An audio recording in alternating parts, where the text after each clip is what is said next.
Yo, la famille d'une fois, on n'a pas démérité. Même si la chance n'a pas été de notre côté, on n'a pas démérité.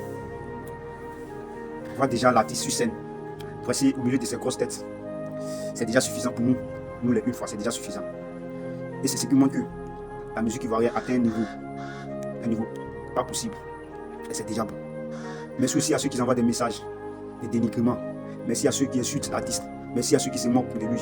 Malgré que c'est le pays qu'il est parti défendre. Mais vous moquez de lui, merci à vous. Au moins vous êtes franc, vous êtes correct, vous êtes direct dans tout ce que vous faites. Vous montrez par A plus B déjà que vous ne l'aimez pas. Et vous n'êtes pas des hypocrites. Et c'est normal. Voilà, c'est normal. Merci à vous aussi. La question que je me pose, c'est que c'est maintenant que les Ivoiriens ont su que cette cérémonie n'est pas une cérémonie de coupe éducative. C'est maintenant que les Ivoiriens ont su que cette cérémonie n'est pas une cérémonie du ghetto, puisqu'on nous a toujours traité des micros.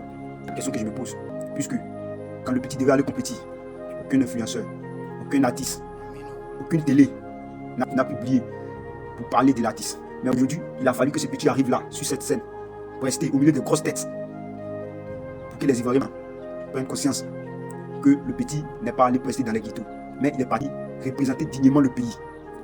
C'est maintenant les Ivoiriens ont compris. Au contraire, dès le départ, c'était mieux de le soutenir pour montrer aux autres pays que nous avons un fils qui doit compétir parmi eux. Mais il avait seulement que ses fans qui en parlaient. Laissez-moi vous dire une chose. L'échec n'est pas fatal. Le succès n'est pas fatal. C'est le courage de continuer.